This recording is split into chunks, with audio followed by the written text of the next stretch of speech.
All right. Hello, educators. My name is Shane Berry. I am a science teacher and the STEM Academy coordinator at Athens Drive High School in Wake County Public School System.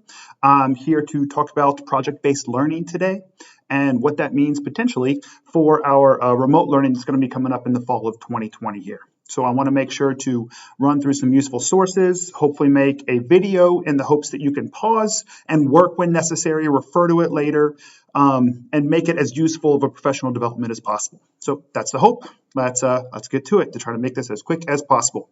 So first, PBL, project-based learning, there's my contact info. If you have follow-up questions, I'm happy to answer them. Given what's likely to be a volume of questions coming in, please give me 24 to 48 hours, but I will get back to you, I promise. I want to get to the documents that I'm going to use. I want to make sure you have those as well. So a couple things here that I think might be useful. Throughout this, I'm going to try to model some things that I'm going to do in the fall semester in the hopes that they will help you be able to do this as well. So first, we have a QR code right here. If you just take your smartphone, if you scan that with the camera, you will end up with a line up at the top that will allow you to pull up your resources. It's going to be difficult to see, but there is a line up at the top up there. Now that I've scanned it with my camera, I click on that and it will pull up the exact document that I'm about to use for this training, and that way you will have that for later. The tiny URL listed here will do the same thing, so tinyurl.com, PBL by Barry. Both of those will pull up this document, and this document right here is where I'm housing everything that I'm going to be going through today. So the goal again to have it in as few spots as possible, and actually once this video is done and uploaded, I'm also going to link it right here so that you will be able to quickly access that if you save this one document. So everything in one location, something I highly recommend for students once we get to the point that, that they're going to be looking in a lot of different places, as few different clicks as they need to get to your information, they're just more likely to find it. So first, we've got our quick intro here, the instructional video that this is going to go with. It'll be posted right there as well. And I want to, again, model what I'm going to be talking about here. So a few things. First, if you like the QR code idea, there's a QR code generator right here. It will take you right to this document, or this link right here. The great thing about QR codes is you can just take, I'm copying the URL from this slide right here, from this very first intro document that I had, and I'm going to paste it right in here where it says enter the website or whatever else. And you'll notice on its own, I'm not touching anything else right now. It generates this QR code right here. Now you got a couple options. You can download it, you can save it. It's going to ask you to sign up for their non-pay version and all that kind of stuff. What I do is I use the Windows symbol, Shift, and S keys, and then I can take a screenshot. I'll just outline the outside of this. It'll go to this screen right here. I'll outline that. And you see it froze for a second and everything else froze, but now I have that saved, and I can just paste that right into a document. I don't need to download anything else. I don't need to pay for anything. Good to go. Okay? So that's the first trick right there. You can make QR codes pretty easily just with the link that's provided. Tiny URLs, same thing. If you click on that link right there, takes you to tiny URL. I can just enter the website that I want in right there as well. Oh, it put on my QR code, and I can't paste that into that line, can I? So there we go. There's the website I wanted to do. I can make a tiny URL, or I can try to customize it. You saw with mine right here, I put PBL by Barry. So if you have a certain name for a document or something like that, you can do that as well. So there you go. That's right there also. Make the tiny URL, and it will give you the link right here. I just made a random one because I didn't need to put in a name for this one, but there you go. And you'll be able to use that too. So there's two things there. Now, hyperdocs are something I want to mention also. This is not an in-depth one. Apologies, this was thrown together in a couple hours as opposed to something a little more in-depth that I would use for a whole unit in school. But this is essentially what a hyperdoc is. It's a Google Doc that lets you hyperlink to other sources, put in pictures, link to videos, set up a progression for a training, which is really what this whole thing is, right? We're going to go through the whole training in one document. There's an explanation and some examples linked right there. It'll take you here, some different engaging example activities and different ways that, they're using hyperdocs, what it means and all that stuff. I believe in order to actually download some of this stuff, this one asks you to set up a free account, but we're going to be doing a lot of that. So be aware that that's something that might pop up in a lot of these different resources, okay? Now, to simplify links, you notice for these first two that I just put the full link in there. If you want to make it a little bit prettier, because once you get to pasting full document links, it can get really ugly. You can just type in the name. I put explanation and examples here earlier. Highlight that, hit Control K, and it will pop up with basically this screen right here. And if I put the link in here, if I paste my link there and hit apply, then it will make all this text the blue underlined text, and you just click on that text then, and it links to whatever other documents you want. So it's a way to make your hyperdocs much more easy to follow with less additional text that's not necessary. It makes it a lot easier to see what's going on. So it makes it a lot cleaner. So another suggestion there. I realize a lot of y'all probably know these things already, but just in case people don't, I want to make sure you have these tools. And then screen recording, like I'm doing right now. I'm modeling that because I plan to do a ton of this in the fall semester. I think it's going to be very helpful for students to be able to access them whenever they feel like they need to, and to pause, work on a problem, come back to it, revisit before the test, whatever else might be necessary here. There's a Google Chrome plugin that I've heard a lot of great things about called Screencastify. So that link right there will take you to that if you're interested in checking that one out. And then you can just add it to your Google browser and work through it with that. I use ApowerRec, so ApowerRecord, because I like the little blurb that I keep looking at down in the corner there. So sorry if I seem distracted, but it's the movement in my screen. So that's what I'm following or tracking with my eyes.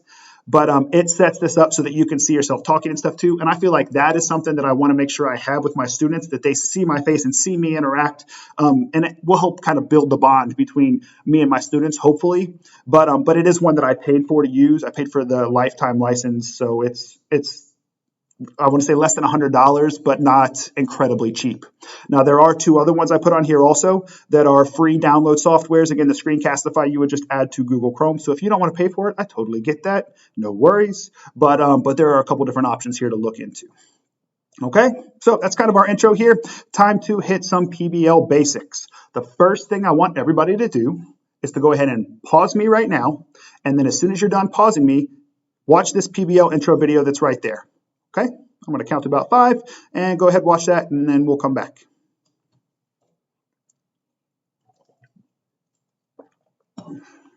I know it seems like I'm waiting too long because of the way this works, but that's great. So hopefully you enjoyed that. Kind of shows you an intro.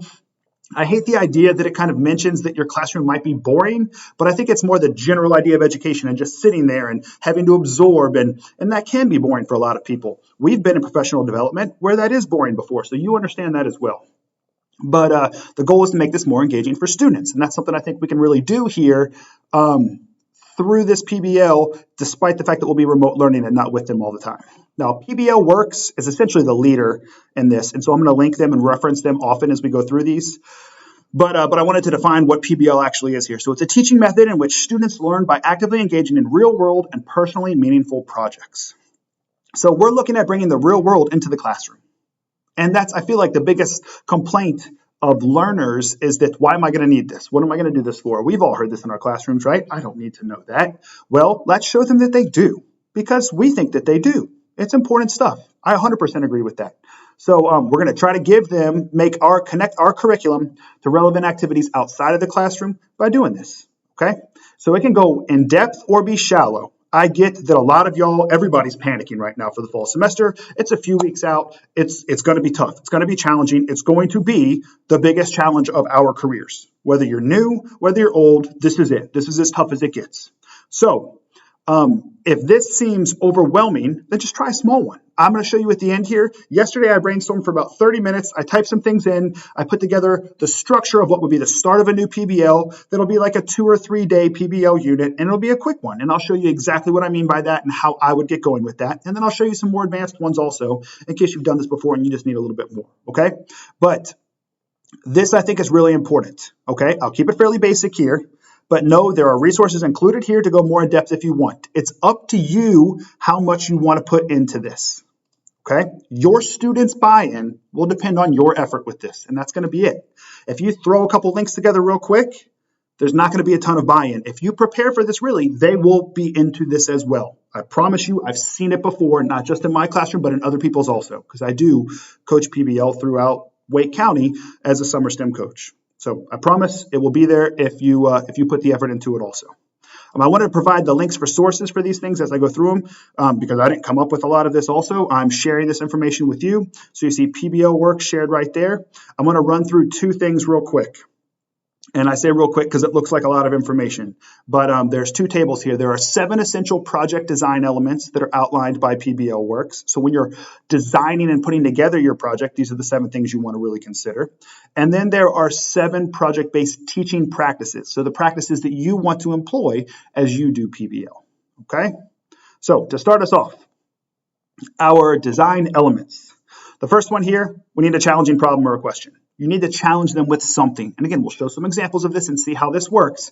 But if they don't feel challenged from the beginning, if they just feel like it's a, hey, what's this? And it's the thing that you read from your homework last night and you just have to say it again, then it becomes that monotonous, boring thing. So we want to challenge them throughout this. We want to sustain inquiry.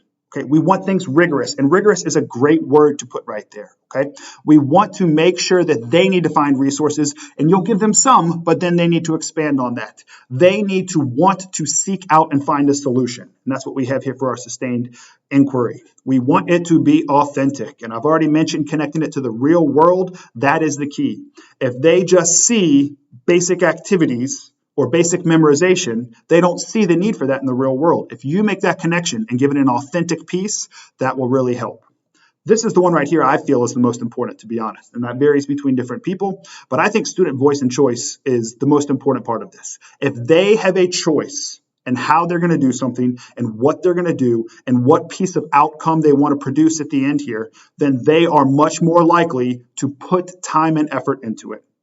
So make sure you give them some voice in what's happening here and some choice in what their final product will be. Next one, reflection. We've got to reflect. Both us as educators, students as they go through a process, make sure they're reflecting and saying, why did you do this? Explain, right? Not just, this is the answer. Let's go further in depth than that, okay? Critique and revision. And that really goes with the reflection. These two largely go hand in hand, but we want to make sure that they don't just go through it all and then submit and they're done. Okay? Let's let them reflect. Let's give them some critique from ourselves and then let them revise also. And they will get a more in-depth knowledge of what's happening by doing that. Okay? And then the final one there is public product. And this is something that can be tough in a lot of cases. Now, what I'll say right away is social media is very, very helpful with this. Okay, if you can put something out and say, hey, you need to share your product with this crowd here, or you need a certain number of likes or something like that. In a lot of cases, I've had groups and classes set up a new Twitter account just for a project. This may be more difficult with some classes than others. Maybe you share amongst the community here at your school or whatever else it is. Somehow let students know that their product is going to be seen more than just by you. Maybe they share with each other in a class, and that could be the public product. But if they think it's just going to be between you and them, they're not as likely to put that effort in again. And if they know that it's going to go to other people, then they certainly might. All right? I'm going to have to move my face here a little bit so I can see my cursor. Sorry. All right, so I'm going to take a deep breath real quick and a quick drink, and then we'll get into our teaching practices. Again, a quick reminder, I'm recording this with the hopes that you can pause, go back, whatever you need to do as you go through this. And this is what I want to do with my students also, so I think it'll be really helpful. So if you need to shut me up for a second, do it. Pause me. No worries. Okay? And then come back later whenever you feel like you need to do that. So again here, our gold standard teaching practices. So we've talked about our design elements. We want to move on to our teaching practices now. First, design and plan. One thing that we need to know early on here, right away, is that this is going to take more time and effort up front than during the process. And I think that's the biggest shift for teachers who are maybe trying this for the first time. A lot of people are used to gathering methods to have students practice the principles that they're doing in class, right? You flip a classroom, they watch a video, and then you work through the problems with them. Or they did a reading last night, and now you have a quiz or some other activity based on that reading. And a lot of it is you can assign that quickly for the homework for the night before, and then your time is really spent in class going through the material and further going in depth with that. This is a little bit different. You're going to have to do a lot more design and plan ahead of time. And you've noticed probably just by the way that I'm doing this here, I put all this together ahead of time as opposed to just doing a teaching professional development right on the spot. And that's part of how this is all done. The prep ahead is really what's going to help you do this. So designing and planning ahead of time is very, very important. From there, we need to align to standards. You could make the coolest PBL unit, but if it doesn't meet your standards for your class, it's not going to be very helpful. So we absolutely have to consider the standards as we go through these things as well. We need to build the culture. Explicitly and implicitly. We need to promote student independence and growth. And this is very important also. Open-ended inquiry, team spirit. A lot of times I will, almost always with PBL, I have them work in groups. I give them roles and they assign themselves to roles as part of their voice and choice. They build a culture within there. They build a team name and a team whatever else, motto or something like that. And obviously they have to keep it appropriate. But giving them some culture there and then building it throughout the class is something really interesting. I'm actually going to try for the first time this fall something called Classcraft. So maybe worth Googling there, Classcraft. It's a gamifying method of school where they can build up their avatars and so forth and so on. So build some sort of culture however you feel like you need to do that. But that's really something important to make sure that this is successful. It's almost can be a competitive thing as well, which everyone can be fairly competitive at times. Make sure you manage the activities. You need to have a schedule. That's a big thing with this. Have a schedule, have it set early, and let students know when checkpoints and deadlines are.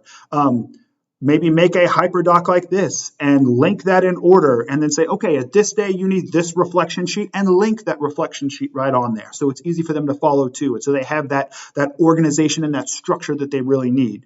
And then you can also put your resources in there and have them create products and make all that public from that, right? This can be all one thing altogether, but have it set up ahead of time. That's really going to go back to our design and plan at the beginning also. So make sure you're managing that as you go. But once you've designed and planned, you're really a manager throughout the process here.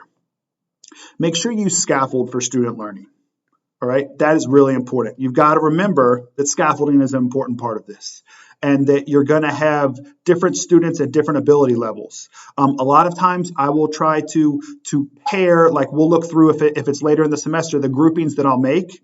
Well, if I have 30 students in a class and 10 are AB, 10 are BC, 10 are CD, and maybe there's one or two at the bottom there fitting in with that bottom group, I will put them in groups of 3 with 1 from each. And allow then the higher learners to help explain to the ones that might be struggling, and then it will raise the bar for everyone, right? Try to make sure that you are scaffolding somehow, whether it be students pushing each other, or you have different levels of activities, or different completion levels, or whatever it is, we still need to scaffold student learning, okay? We need to assess student learning.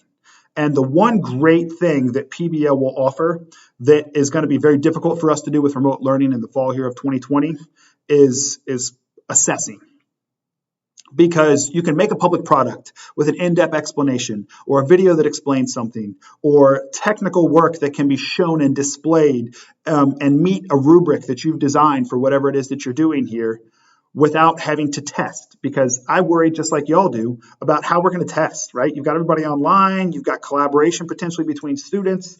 Coming up with testing solutions is going to be difficult. And I'm not saying don't test. There are students that might have to still take state tests or AP tests at the end of the year, still provide them potentially with practice tests, with tests that would count as a quiz grade as opposed to a large test grade, and then let whatever other assessment that you put together as far as their presentation and their public output be the more heavily weighted grade as you get to this point. And then make sure you engage and coach. And while I said a lot of this is going to be the planning ahead of time, you got to remember that they're going to need help along the way, right? They don't know all this stuff yet. They're going to have questions. And so help them along the way. Now, one other thing I want to say before we get into some examples here is that the first times things are going to go wrong. The first time I did a PBL, things went wrong. Our timeline was way off. Some groups needed way more time, some needed way less. And so we scaffolded. We said, okay, well, we had groups going through the iteration of a build for a design of a truss. It was the first one that I tried with a partner. And it was a drafting class and my physics class. And so they designed things and they measured where the forces were going to be applied and all this stuff. And they would build the truss after their design, test it to failure. They would do a reflection. They would critique, revise. They would come up with a new plan and they would rebuild. Well, some groups got through 5 rebuilds. I want to say one group only got through 2. And that was just the way that it worked out. That's just how timing worked. It wasn't that they weren't working through the process as they were doing this. It was just, it didn't meet exactly what we thought it would to begin with. And so we revised and we engaged with them as they went through and they did this. And some groups move at different speeds. So be flexible with this, but make sure that you're encouraging, that you're redirecting if they need help, that you're celebrating when they get to the point that they need that, right? You need to be that support that students need to make this work.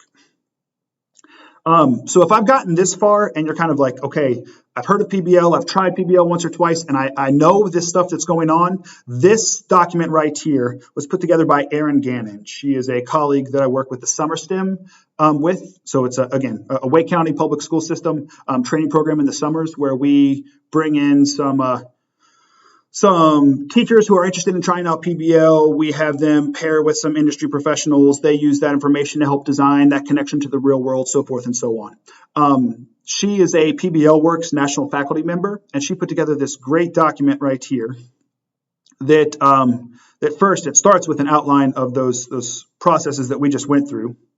So if you're looking for, it's the wheels here, the gold standard for PBL. These are the design elements all put together, and then the teaching practices all put together. But she has greatly expanded on all of those things here. There are a ton of helpful additional links and useful pieces. So if I didn't want to overwhelm y'all with all of this if this is your first time trying something like this. But if you are a little more advanced and feel like, okay, so far I know this stuff, I need something more, that is absolutely a resource that can be very helpful for you if you just happen to be at that level. So I want to get through some examples, and I want to make sure we talk through what this can look like and how this can be handled. So far, there's been a lot, okay? If you're new, it's overwhelming. Again, I felt overwhelmed the first time I received a lot of this information. Apologies. I don't blame you for being overwhelmed. The best way I feel like to end this is to give you some examples and some resources for how you can do this, okay? So that's what we're going to do here. The first thing I think we need to talk about is the difference between project and PBL. So I've got 4 examples here, and we're going to kind of expand as we keep going that show the difference between a standard project and what we would consider a project in the past and an actual PBL unit. All right, there's one common topic. And I thought this was a great topic because everybody knows what a volcano is. And you probably know already exactly where I'm going to start. Paper mache, baking soda, vinegar, boom, right? That's where we all started with volcanoes. And that's our basic project. So I want to show you what I'm linked. They're all linked here if you want to look at them and revisit them later. But the first one here, this is the basic project. Volcano, basic project, right here. And you see it goes through the baking soda volcano, the kitchen thing here, mix all this together, build it up, do this. Now here's the thing. This is a volcano project, and it's titled as a volcano project and assigned as a volcano project. There's no mention of anything involving a volcano in this. And again, I did this project too. I totally get it. And it's a fun activity, but this is not a learning activity. This is more of a baking learning activity than it is an actual volcano learning activity, right? You're putting all your stuff together, you're making this result here, and then from there they go back and say, okay, well, we'll do some other steps, we'll do some other items, but really, as you see what's noted right here, there's no true information shared. It's a baking recipe with no real teaching standards. This is a classic thing, but it's not a strong teaching device. And it may not be meant to be. It might just meant to be a supportive thing. But I wanted to point that out as the basic project for volcanoes there is not something that's really helpful educationally. The next one here, advanced project. And so this is titled a research project. And this is your classic regurgitation assignment. Okay? You've got your PowerPoint. It even says there, your PowerPoint will contain the following information, and you fill in from there, right? We're essentially copying notes. Now here, we do have a little bit of choice, right? So that voice and choice is here to some degree. They get to do a PowerPoint in one of the following. So they get to make a PowerPoint and then either do a poster or a model, and it tells the exact format they have to use though, and it tells exactly what they need to include. And the majority of this, and they set up a calendar. So there's a calendar here as well. So there's structure to this project also. So it's not that this can't be a useful teaching device to some degree, but it's a research project. This is your standard read and repeat assignment, right? Students don't have much true inquiry. They read, they write, they repeat. And so again, some choice, and I will absolutely give credit for some choice there. There's structure in the schedule, but it's not driven by inquiry, okay? So we'll look at the basic PBL and we'll get to the point where we're going a little further with that. This one right here there's been that planning and that forethought to the point where they've looked into, okay, making sure I hit some 21st century skills, right? I know exactly what course I need to cover here. I've got my content listed, so I've looked at the contents that need to be gone through. I've got a driving question that's got to pull us through the whole thing. We have an entry event to pull them in for their attention. We know that there are going to be products here at the end. So this is what I would consider a very early stage PBL. It's not advanced yet. It doesn't cover everything, but it has those design elements that are the things that need to be considered when you're putting this together. Now here we've got an advanced PBL. And this one, we did it. This one nailed it. All right, so everything's included. Let's run through this one real quick. This is a long document. And a lot of these, once you get to the point that they're really advanced, are going to be long documents. Okay, that's just part of how this works out. So you've got Yellowstone's breathing volcano. Like, I love that. That's the pull in here right away. The first line, taking the pulse of Yellowstone's breathing volcano. There is immediately a real world connection. And compared to the other three that we just looked at, you are more interested in this one right away. There's no way you're not, right? So we're problem-based learning. So it says problem instead of project. It's a little bit older. Sorry. The vernacular pieces changed a little bit there. But in America's first national park. And it talks about right away there's something that pulls you in to be interested in what's happening. And it goes through the different topics and the objectives here. And we have our standards linked right away. And there's background information, and students develop and engage. I mean, it immediately talks about engaging students. And so this is truly developed. There's videos here that they can use. And that's a great thing to note right there too. These videos are in place for student use. Say, okay, we need to check this out. In 2 days, I need a response to this. Here are ways that you can look for that. And let them do it. And let them take their notes from that. And let them drive their own learning through inquiry, through, okay, I want to find out what's happening with this volcano now. It's not just these are the types of volcanoes. It's these are the different pieces of information. And now they get to go through and look at it. And this is why I also say this was planning up front. This wasn't playing it for the class and then having them take some notes as they go through it and fill in a worksheet. This is, we have set this problem up. You need to solve a problem. Here are some resources to help you solve the problem. And that's really the different approach that PBL takes. So you've got your advanced PBL right there. From there, I'm going to take another deep breath because I've been talking for a little bit here. Sorry, I talk quickly as well, so I apologize if this is hard to follow. I wanted to put some PBL units in action that are displayed in more detail on here. Okay, so there's 6 PBL units in action right here on this link. This is PBL Works again. This is one you will have to sign up for. You can register for free without any issues. But from there, you see 6 different, and they vary. They're 7 to 10 minutes in length on their YouTube channel, and they're all different here. Grade 3, kindergarten, middle school, high school. The big thing I hear often is, I can't make this work for high school math. It just doesn't work that way. Boom, right there, high school math. So you can absolutely make this work for math. It's a teaching tool that is not specific to certain topics. So I wanted to provide y'all with some other examples there. They're 7 to 10 minute videos, but those are all going to be more in depth. And if you're starting this for the first time, I hope I gave away one of my things here, my entry event pull-in. But if you're starting this for the first time, then you're not going to be at that level yet, and that's fine. So again, here's the one that I brainstormed. About 30 minutes yesterday, typing, grabbing a couple links real quick, seeing what's going on. So we're going to design a PBL together. Now I'm going to say this, and don't freak out on me right away, but I teach physics. Physics sounds scary. Everyone has the reaction that you just had when they first start coming in to take physics, and I totally get that. We're going to design a PBL in physics that by the end of, you're going to be like, hey, I would do that. That sounds kind of fun. Okay, so let's go through it. We're going to design a PBL together. We're going to walk through the process going through, and this is developing. I'm going to say brainstorming. I don't have my end documentation. Again, I've spent 30, I'll say maybe 45 minutes brainstorming this already to kind of put the ideas together, just to show y'all what that would look like. But I feel like the other resources I've already provided will help you further develop what your end documentation would look like, whereas this is just meant to be, this is how you would get started. All right, so brainstorming stages of a PBL. And I'm doing this too. I plan to use this one. I'm not teaching honors physics this fall, but I'm teaching AP, and I've got to be able to scaffold as well. So I'll bump up what my original plan was a little bit to work for my classroom. So I'm going to start with my standards. And I linked the physics standards right there. For some reason, it tells me that they're the 4th grade number and operation standards, but that's DPI. But essential standards here for physics, I'm going to look at those first. And it's only a few pages here because it really kind of vaguely describes this. This is the new method for doing our standards for physics. But I'm going to start right away because the way this year is going to work, I'm going to start early. So as I start looking through this, I want to start really, really early on. I want to see what something is that's going to go through the class, hopefully too, to help set my culture. So as I look at this, one of the very first things I see in the very first unit is this word vector. And I know from having taught physics in the past, vectors, especially algebraic-based physics, which is to say non-calculus physics, which we don't teach, don't worry, you don't have to learn any calculus to follow me here, uses vectors to a large, large degree. So I'm going to use vectors here, and that's going to be used to describe almost every other one of these things all the way through the end also. Okay?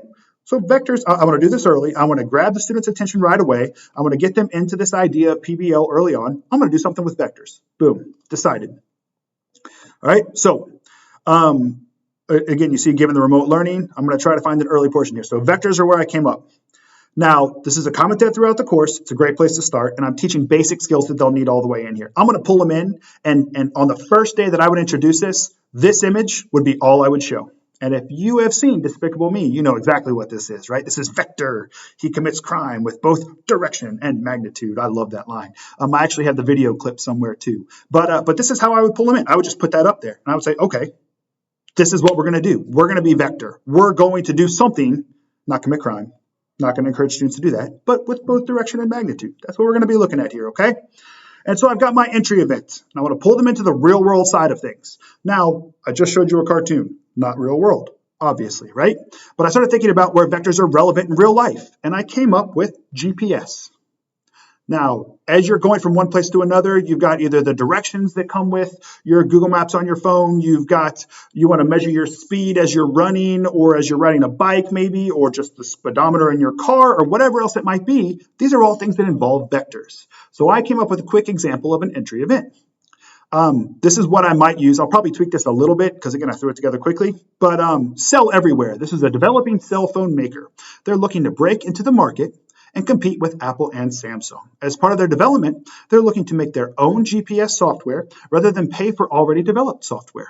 Given that their phones currently have a locator function, you are to develop a plan for GPS software to chart the phone's movement. Now, I want to be careful to note here, I said develop a plan for. I'm not asking students to write an app and make their own app that would do this. Their job is to work for Cell Everywhere, C-E-L-L, not S-E-L-L, and develop how they would do this given knowledge that I will provide for them, okay? Some background stuff. So I would give further details provided from there. They will take the basic pieces of what a vector is, and a vector basically says, okay, we have a magnitude and the direction, as we talked about, right? So if you see a speed limit sign, this is my most basic example, just to catch non-physics people up.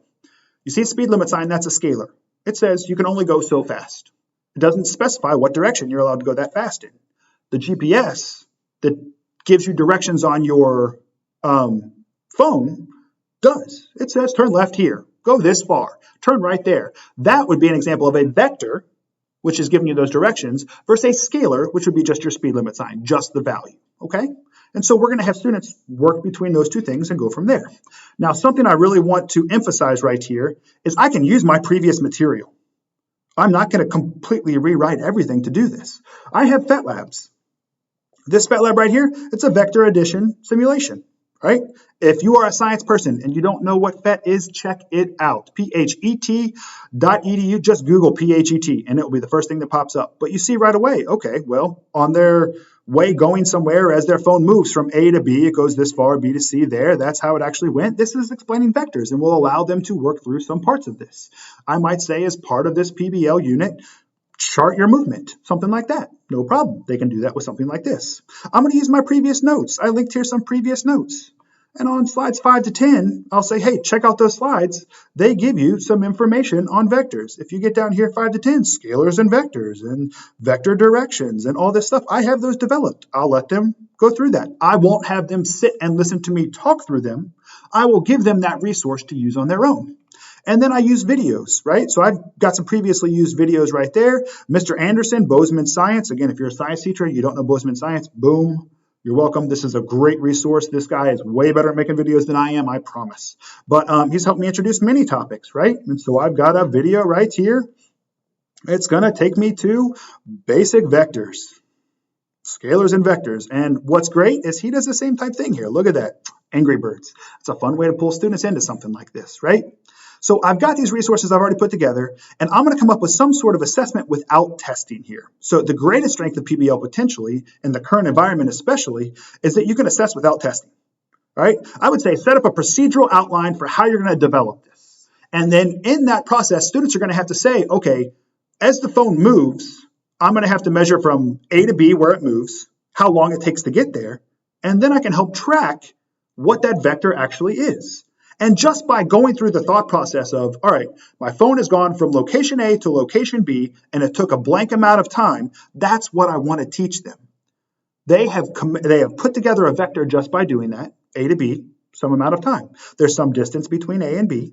There's some amount of time that's passed, so they can also go to that next stage, which is learning what velocity is. And so it's not just a move in location, it's a velocity that tells me the difference between a scalar and a vector, and that is my learning goal that I want them to get to. So we've done that just by them thinking through how GPS works on their phones, something that they're very interested in if you've ever had students with phones in your classroom. And I can have them explain something like that as their assessment.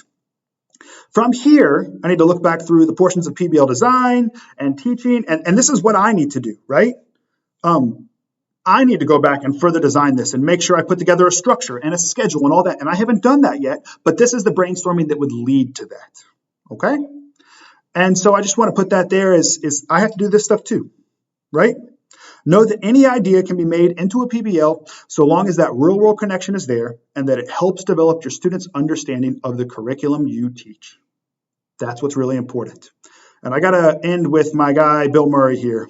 And I got to make a note that if we relax and if we try, y'all can do this. You can do this, okay? Your students need you now more than ever, so do it for them.